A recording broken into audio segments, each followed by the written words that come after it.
Now, this is how I select my indexes. Now, look at this trade, for example, as hypothetical situation. Let's say you wanted to take a short position or a specific position, be it long or short. Now, look at this. So your entry is maybe this price level. This is, what do we have here? All right, so this is your entry price, 6,036.6.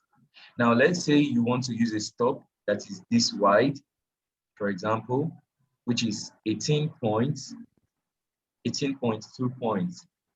Now, how much will this cost you if your stop loss is triggered? 18.29. So all you have to do is to multiply it by the minimum lot size, which I'm assuming is 0.2 right now. 0.2 times 18.29. So this will cost you $3.658 in the minimum lot size being opened in this particular trade.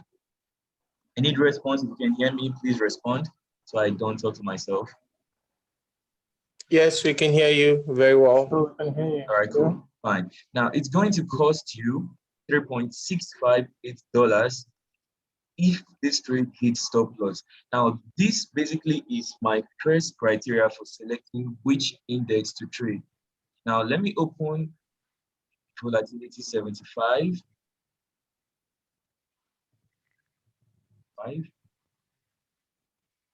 When I listed my pairs, I did not list 75.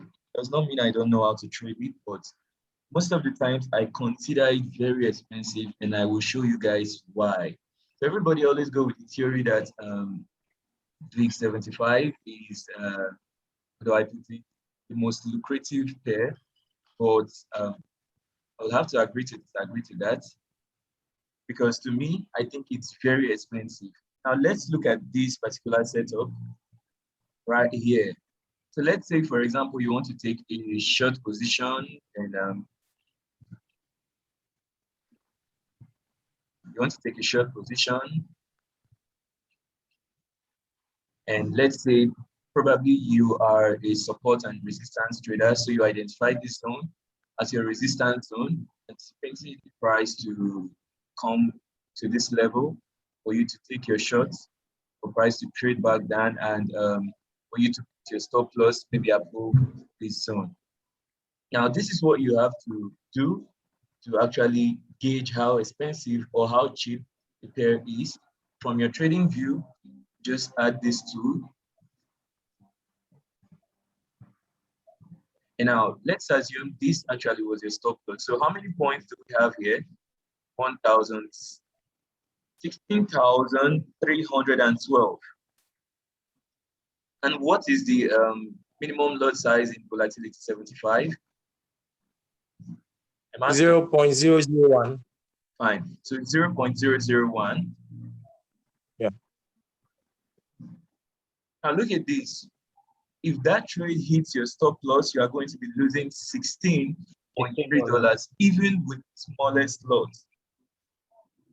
Even with the smallest lot. So it's very, very expensive, guys. This is one reason why I don't trade it. It's very expensive.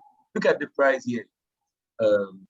Okay, this is VIX 10, and this is VIX 75. Now look at the price here. The higher the price, the more expensive the pair is to trade. So I tend to deal with the low price pairs. So for example, if you look at this guy, this is volatility 10. Look at the price. This is 6,306, 705,000. So it is too expensive for you to trade. It simply means if you are trading this pair in a leverage position with one lot, it simply means your position you open is worth 705,015.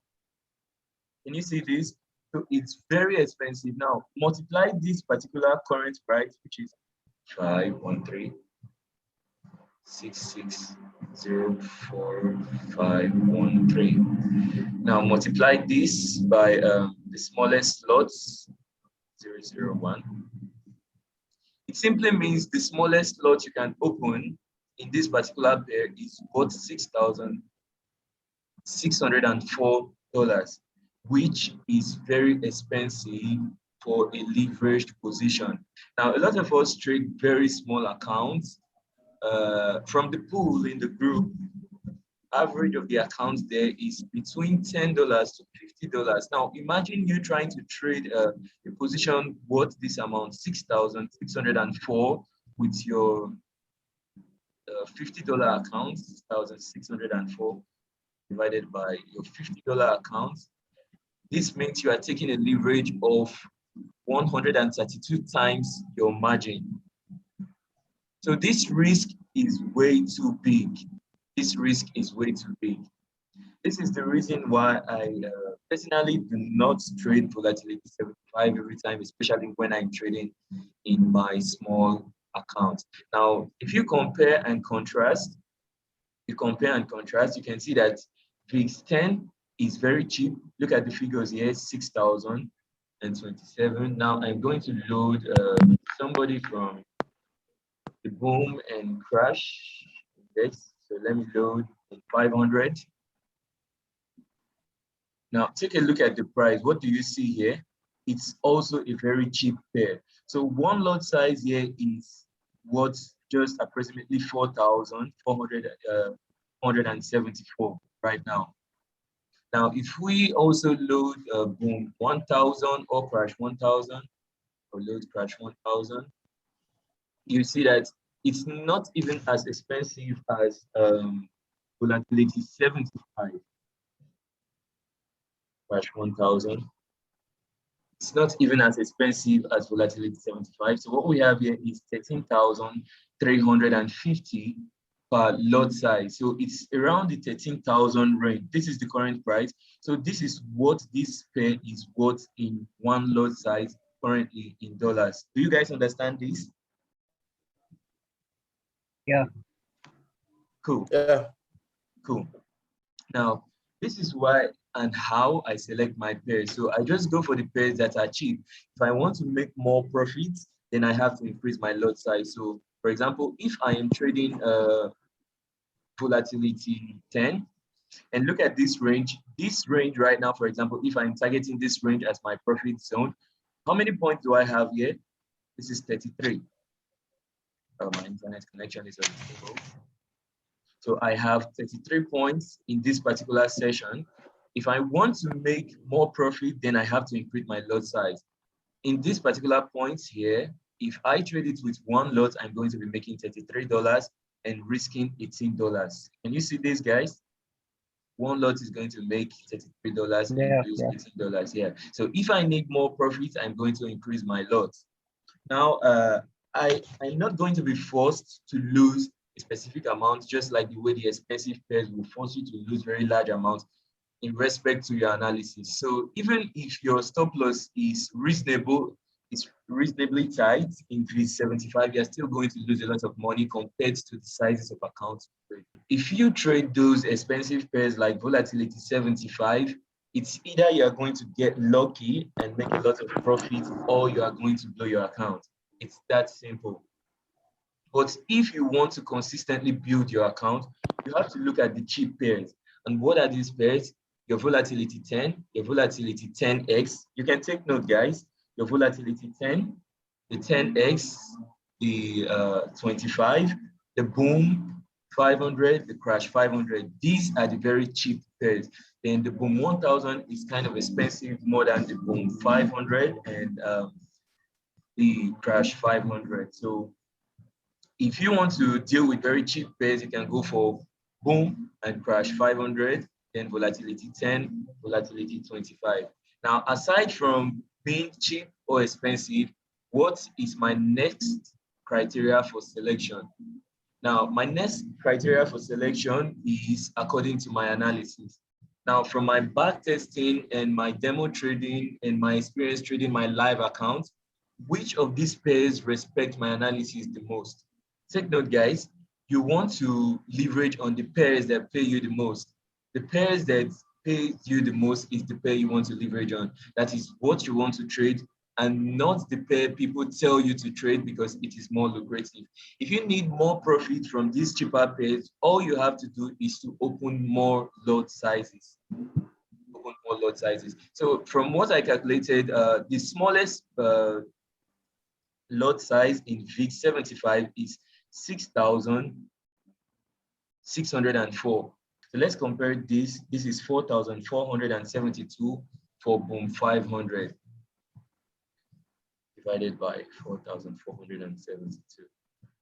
Now this means 0.1 lot size. Take note, guys. This means 0.1 lot size. 0.001 lot size in volatility 75 is equivalent to 1.4 lot size in Boom 500 index.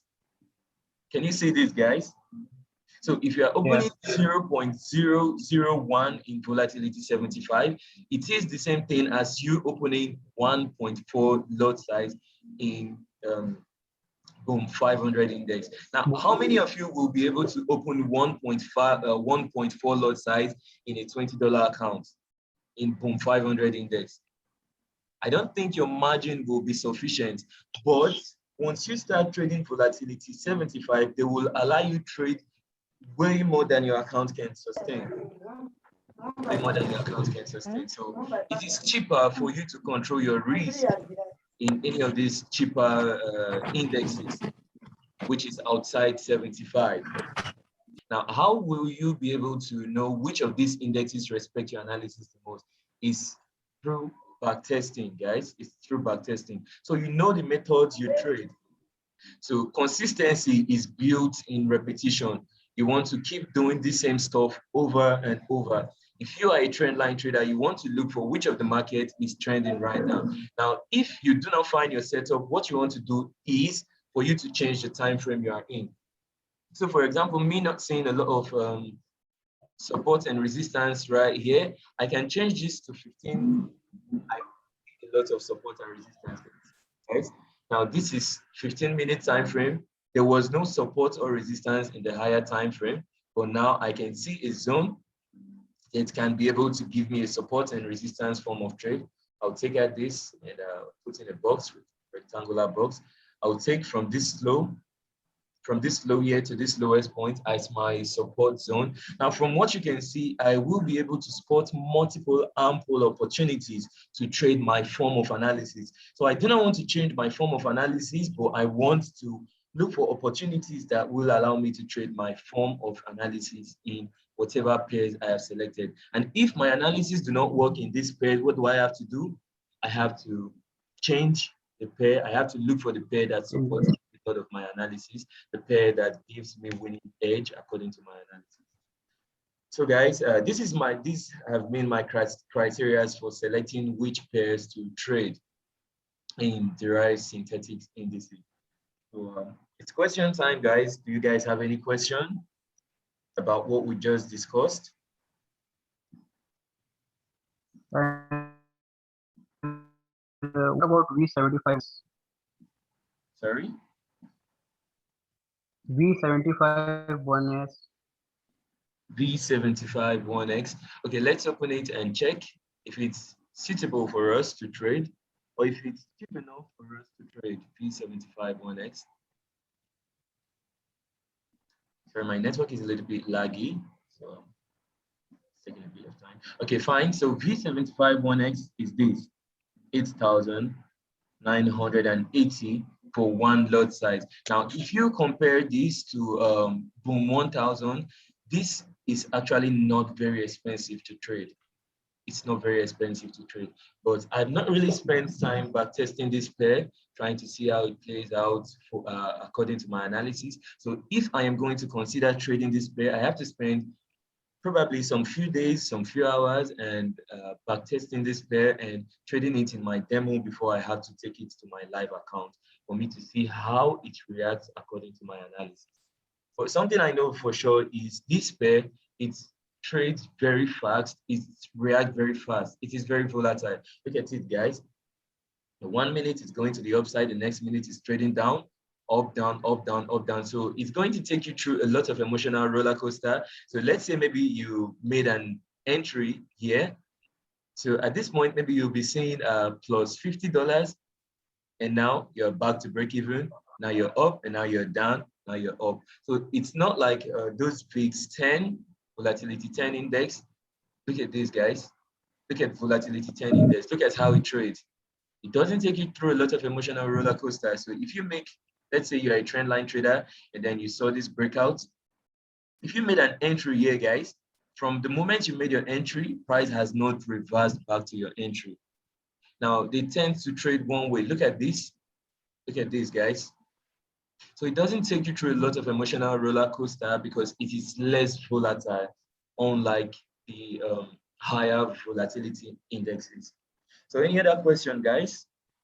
I just have a Here's a request, not a question. Sorry, I can't get you very clearly, but you can type the question in the comment section and I'll read it and answer it live before the Zoom disconnect. The meeting is scheduled for just 30 minutes, so it's almost done. So can you teach us about analysis? All right, cool. This is definitely going to be in another live session, but not this one. So this one I only came to answer the question of which pair to trade and how to select pair you should be trading in your synthetic indices. So we have to book another session, guys, to go over technical analysis. I prefer to call it market analysis and price analysis because that is the perspective I see it from. I want to see which transactions are going on from reading my prices. I want to see institutional transaction zones, so on and so forth. So this question is said, how can I have this view you are using, sir? Okay, if you're talking about this particular view, look at the link here. This is tradingview.deriv.com. tradingview.deriv.com. So I'm just going to copy it. Can you look at just crash 1000 quickly? Okay, crash 1000. Crash 1000. Yeah. 1000. I'm going to leave the chat box open so I see any questions you guys will. What do you see? What do you see in crash 1000? What is your anticipation? It's going like higher high maybe. Yeah. Fine. So crash 1000. Look at this. Fine. So this is what we have here, guys. This is what we have here. This is crash 1000 index. So what we have is price making higher lows. Price has been making higher lows. Look at this low, look at this low, look at this low. And while making higher lows, it also have been making higher highs. But now we made a low that is a bit lower than this low. So now I want to see that price is weak coming back to this high. So if I see that price is weak coming back to this high, I'm going to look for a short opportunity to short this pair once I see that it is moving upward with a weak bullish momentum. Take note, guys, with a weak bullish momentum. So this is how I actually identify my zones. I just look at what price has done recently, which of the sections it has violated. So right now, the last section we violated is low. So this low has been violated. So I'll look at this price action. If price moves to the upside with weakness, I'm going to be looking for opportunity to short this pair. So let me go to lower time frame to see how price is reacting in the lower time frame. Is our synthetic indices the same as the forex market? Like, say for example, if I'm charting boom and crash, can I use the same mentality for jump indices? Is it the same thing? What to do is come to this section, look at the price. So the current price is equivalent of one lot size in USD. One lot size in USD. So in this particular crash, this is crash 1000, it's equivalent to 8,273 per one lot size. One lot size. So this is your margin. Just now we got a spike on crash 1000. Just now we got a big spike on crash 1000.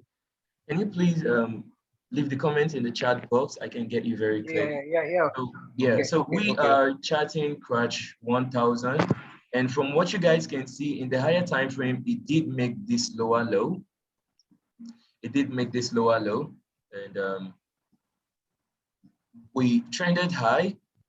We created a series of higher highs and higher lows again. Look at this, look at this, look at this. And then this is the last major low we created. Can you see this, guys? And then we traded to the upside and failed to violate this low, this high, sorry. We failed to violate this high. I think I am doing my charts a bit messy. Fine. So this is the last high, and this was the last swing low.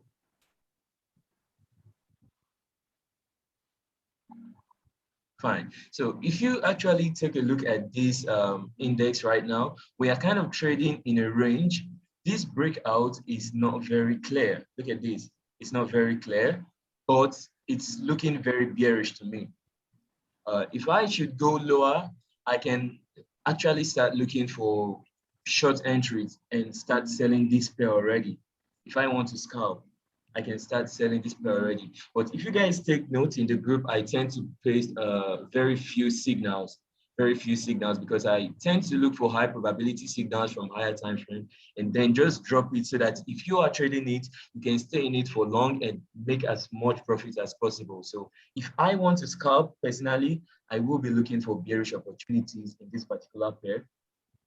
We'll be looking for bearish opportunities right now in this particular pair if I want to scalp in lower time frame, lower than 15 minutes. So somebody said big spike on C1. Yeah, enjoy if you are in it. Yeah. But if you're not, you'll catch another one. So any other question, guys? Sure. Is it best to analyze on tradingview.deriv.com or the app? All right, so personally, I analyze from the web, this website, tradingview.deriv.com. Why? Now, okay, all of you are holding your phones right now. If you go back to your charts, you will not be able to see this entire screen easily. Look at this. Look at how large my indicator is. Look at how large my price action is. So I will be able to see what price has been doing consistently for a while. So if I am analyzing from a bigger screen from this website, I will be able to see wide range of price action. Now, I know from this section, we have been bullish in crash 1000. So I'm not going to be looking for a lot of sell opportunities. Look at these, guys. Analyzing the market is very simple if you do it from market structure perspective. And look at this, guys. What do we have? Look at this. Market has been making higher highs and higher lows. Very easy, guys. Now, all of a sudden, this is the first time we made a low that is slightly lower than previous low. So this is to tell you that this bullish trend is now a bit weak. Now we are doing a little bit of analysis, although I said we're not going to do analysis in this particular section, but we just have to do a little bit of it. So it's very simple, guys. So I tend to not look for selling opportunities when crash is bullish. I'm not supposed to short crash when it is bullish. I can ask your question. I wanted to ask about scalping and swinging. When do you advise we scalp and swing? Take, for example, smaller accounts. Do you advise people with smaller accounts to scalp or swing?